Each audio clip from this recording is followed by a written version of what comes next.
Hi, my name is Jason Leahy, Executive Director of the Illinois Principals Association. Thanks for joining me for this IPA talk, and grateful to have with me Dr. Tony Sanders, State Superintendent of Schools, as we kick off the school year here. Tony, thanks for spending a little time with me here this morning.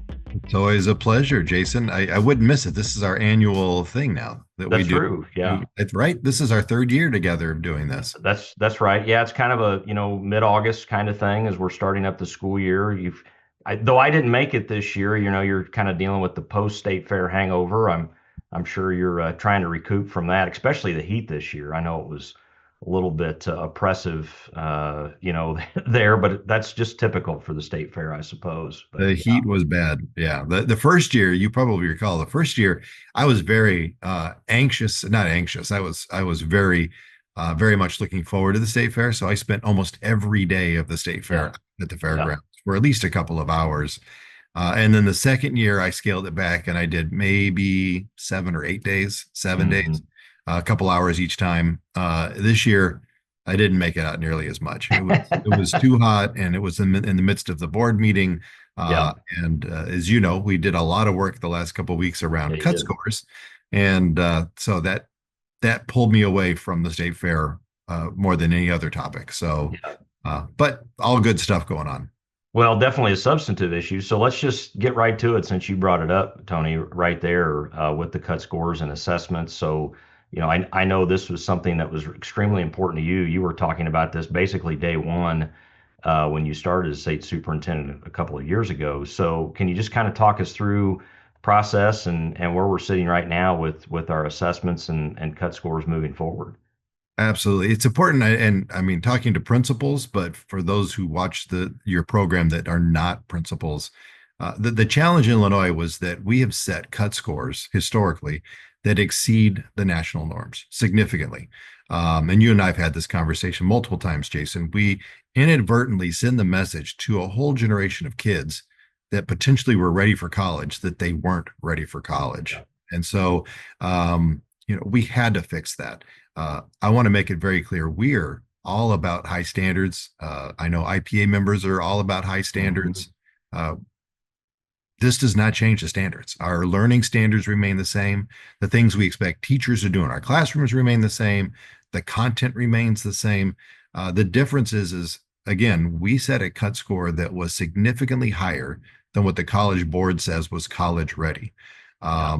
And to fix that, of course, we engaged with a lot of experts from across the state. We held sessions across the state, getting feedback as we did this work. We pulled together a panel of experts to look at every single learning standard and develop a performance level descriptor so that if a student, for example, were to get this content area correct, right, this subject right, what would it look like, and really describe it in detail.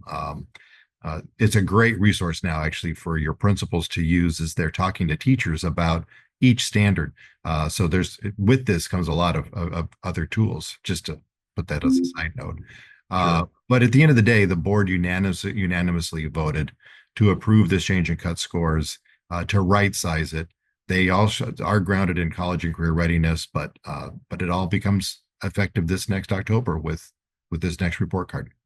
Yeah, which is outstanding and very exciting, I think, for the field overall to be looking at this and just in terms of, and you kind of set this up at the beginning of your remarks as we give the appropriate story for our kids to tell about themselves here. And I know you and I've talked about this, but shout out here to Dr. Laz Lopez, who's, up in District 214. He's been banging this drum consistently for many years now and would always talk about the stories of looking at kids' scores and how it would show them maybe to, not meeting standards or not exceeding standards, but then be doing in all of these other metrics in terms of completion of college and other awards and all of these things, showing that they're obviously more than ready to succeed in higher education. And really, when you look at things for us as a state, Tony, I know that you've outlined some of these things, and I think our association and some of our association partners, we've been talking about these things for years about when you look at how Illinois performs on the NAEP and we look at other metrics that are out there, we obviously were not telling the right kind of story about our students. Absolutely. And as you know, as your members hear about this topic, I really hope that they'll go to our website and learn more.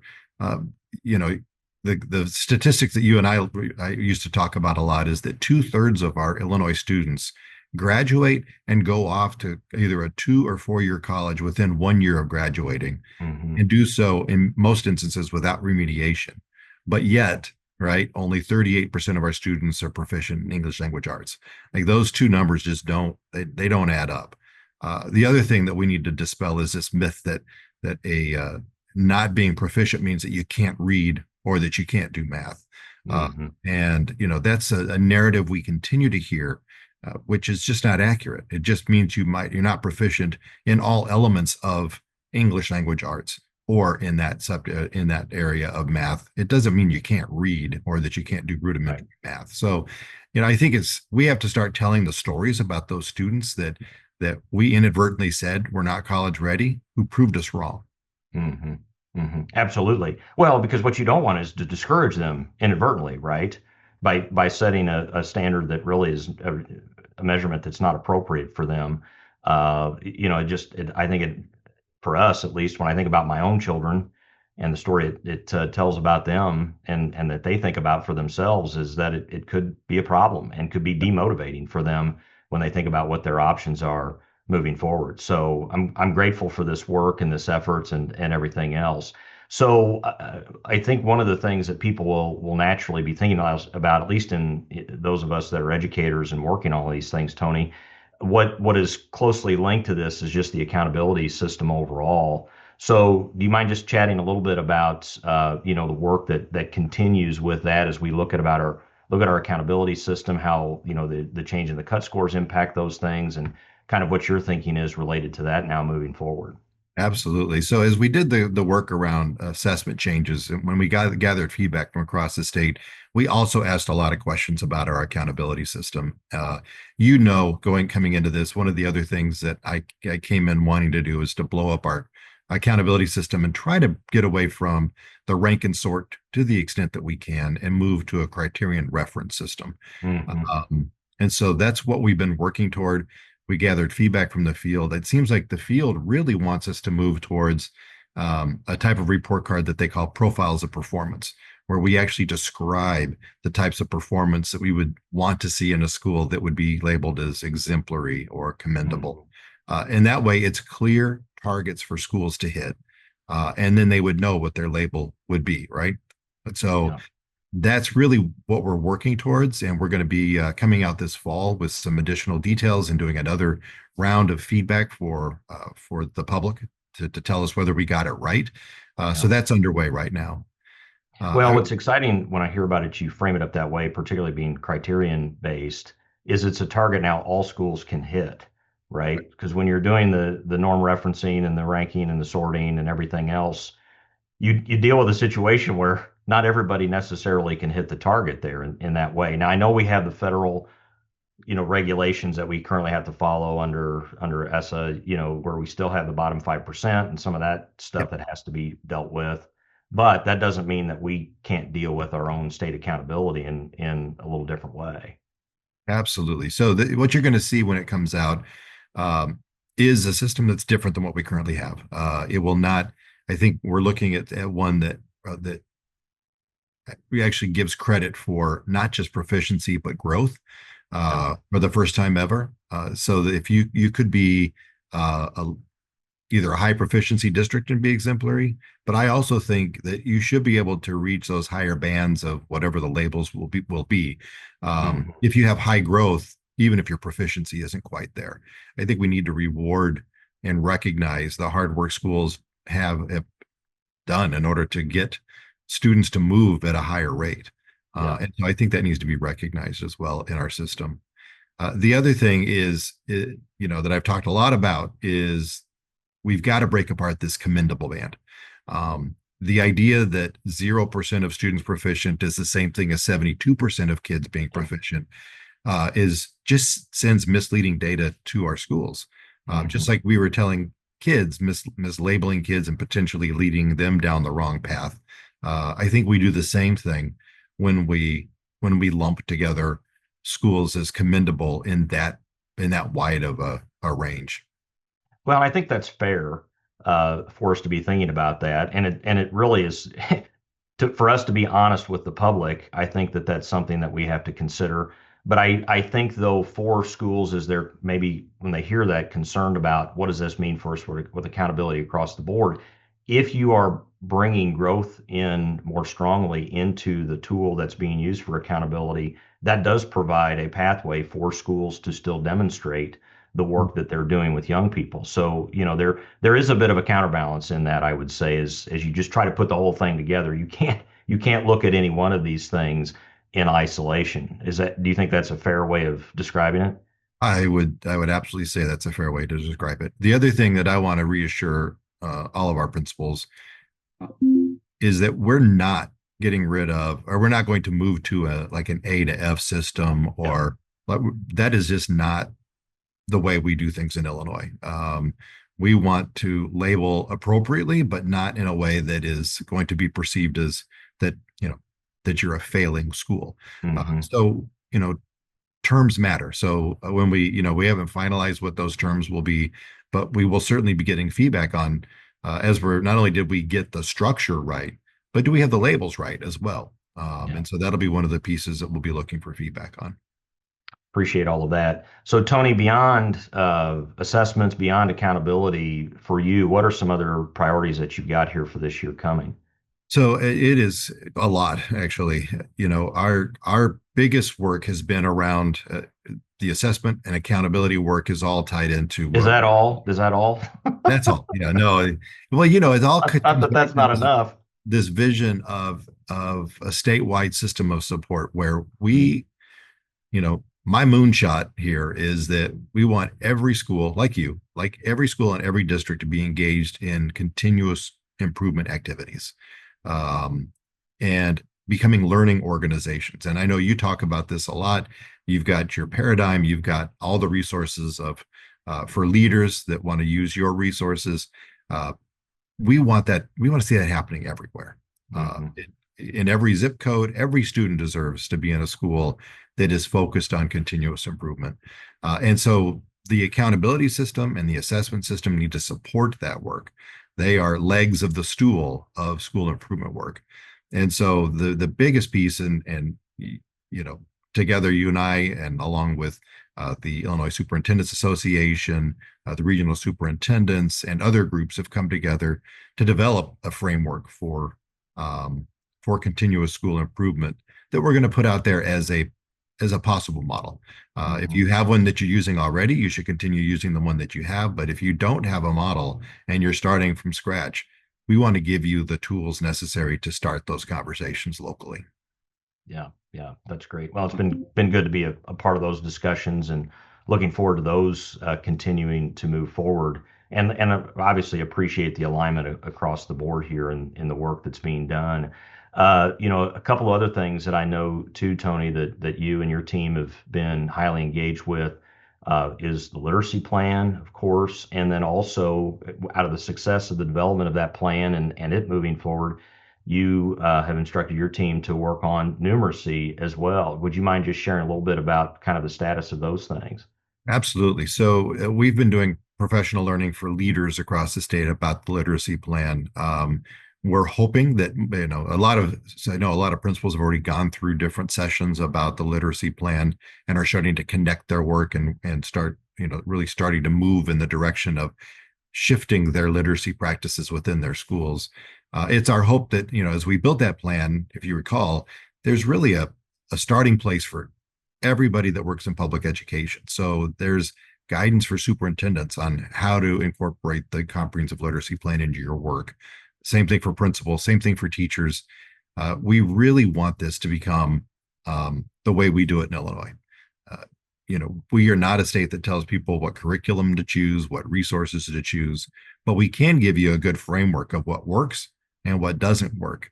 And so our push, along with that statewide system of support, is how do we ensure that our teacher practices and our leader practices are shifting to support quality literacy in every classroom every day.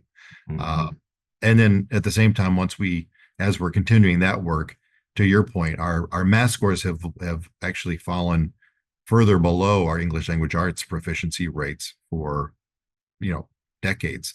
Uh, Mm. and so we also need to be thinking about numeracy. So we held a numeracy summit in the summer, and we're following the same format we did with the comprehensive literacy plan. We have experts from across the state doing drafting, developing resources, and that'll be rolling out after a listening tour over this next year. Well, and if the numeracy plan turns out anything close to where the literacy plan was, it's obviously going to be an outstanding resource and tool for schools to use. And I know that you've got, similar team members that were working on the literacy plan, doing the numeracy plan work as well. And I don't think it's a stretch to say this, and I've talked often about the literacy plan itself just because it was out on the street already. But if that ever comes up, what I express to school leaders or groups that I'm talking to is it's important that we pay attention to this because we have policymakers, we have legislators that will like to force the issue if we don't take this seriously. And so it's better for us to dictate the terms, I feel like, of implementation and making sure things are done in a way that meet our local context, right? Rather than having a law that says it's going to have to be a certain way. And really makes me think about the always to get the push in education. We need to get back to the basics. Well, we kind of are with these two plans if we're going to talk about literacy and numeracy here. So let's get to it. I think this, from a policy perspective, political perspective, just from trying to support kids as learning, these two things make a lot of sense. They really do. I think um, to your point, the comprehensive literacy plan, we've received national recognition for that work. Hmm.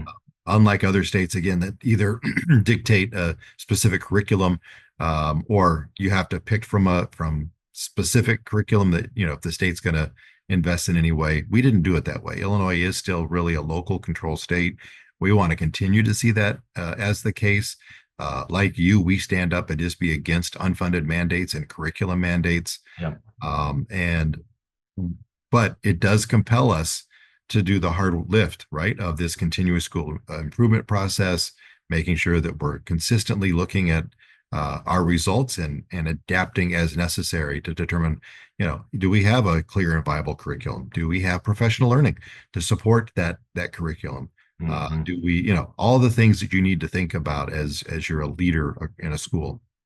That Well, trying to tie all of this together, if schools are or school leaders are interested in, what does their focus need to be in a continuous cycle of improvement of, I know we're always thinking about literacy, numeracy, just math, English generally, but now, if people are looking for a place to start where like their literacy instruction is concerned, now you've got an outstanding resource there, with the literacy plan in order to do that, which I think is extremely helpful and grateful for all the work that's gone into it. So it's definitely worth checking out, for sure. One of the best things I've seen come out of the state agency, really, from this vantage point of supporting actual classroom instruction and things for really a long time, which we're grateful for. Yeah, and as we continue to move this work forward, Jason, I think you're going to see even more shifts at the agency. Yeah, when I came into this role, I said I really wanted us to be a support agency for school districts, and that is really where we're shifting this assessment and accountability work with the performance level descriptors and the literacy plan. All of these things are tools for schools to use that support a quality public education. And so I Mhm. think, our alignment with Vision 2030 and our strategic plan being so closely aligned, uh, I think we're poised and ready to really catapult students forward uh, Yeah. powerfully in this state. Yeah, that's great. Well, and we could kind of leave it there, Tony, but we're going to wrap up and we're heading into the school year. So I did want to just kind of open it up for you if you had any just last words of encouragement or anything for the field here as we head off into this 2025-2026 school year, and then we'll let you get on with your day. Absolutely. So first of all, and let me thank all of our principals for all the hard work. I think there's uh, this notion that when we are off after school ends in late May or early June as a principal, that you have all the time in the world You get a couple months off without kids, and people don't recognize or realize all the hard work that principals do year round, that it is a 12-month job. It's a 24/7 job. You're always wearing the hat of principal, regardless of where you are in your community.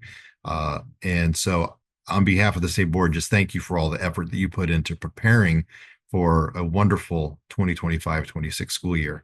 I know this is going to be a great year. I can already sense it. The the vibe I'm getting on social media as you see the posts of everybody going back to school continues to feel different and more uplifting than any time in the last couple of years. And so I think we're getting back to a real sense of pride in what we do again. And I just hope that that continues. I would flag, I don't want to be Debbie Downer here, but it's important as principals to stay attuned to what's happening, not only at the state level, but also at the federal level. We're all really trying to make sure we're vigilant and paying attention with what's happening at the federal level. But that, what's happening there is critical to our success as a state. We were able to get our ESSERS funds returned, about 77 million in ESSERS funds that we were able to successfully get back. The title funds that were withheld for a period of time are now flowing again, which is great news for right now. But we all have to be paying attention, because the funding that we get from the federal government and the supports we get from the federal government, regardless of agency, will have an impact on the students in your classroom every single day. And so I know it's a lot to ask, but as we're going through this next school year, just be mindful of that. And when you see me put out a weekly message asking you to call members of Congress or to take action, or when IPA sends out something asking you to take action, it's important. I'm not trying to be political. I'm just saying that public education matters and it has to be supported. And our activity around ensuring our voices are heard is really important right now. Yeah, I couldn't agree with that more. Appreciate you throwing out the little PSA there too, in terms of sharing their voice related to these critical issues. And they're, not to be cliche-ish about it in any way here, but there is something to be said about the squeaky wheel gets the grease. And I believe when we look at just the title money that was being withheld and then finally is flowing, I believe that's because the field spoke up from both blue and red states and everywhere in between. People said, listen, these resources, one, we were already planning on them, and two, they're important. And so much so that I'm sure you're tracking this, but the Senate committee that already pushed forward a budget that basically kept everything whole. Now, granted, that's got a long way to go because it's got to pass the full Senate, go to the House, and be signed by the president. But the fact that I think that the field in this moment, from all places, all corners, really spoke up, I think it's made a difference. And I do believe policymakers have heard. I absolutely agree. Absolutely. It's the voice of the field that matters in this moment. Yeah. I think we can leave it at that too. Appreciate that. And I think that's true of all things. So no doubt. Well, Dr. Tony Sanders, Illinois State Superintendent of Schools, thanks for spending a few minutes with me here today. Appreciate it. My honor. Thanks again, Jason. All right. My name is Jason Leahy, Executive Director of the Illinois Principals Association. Thanks for joining me for this IPA talk. As always, if there's anything that the association can do for you, don't hesitate to give us a call or check us out on the web at ilprincipals.org. Take care.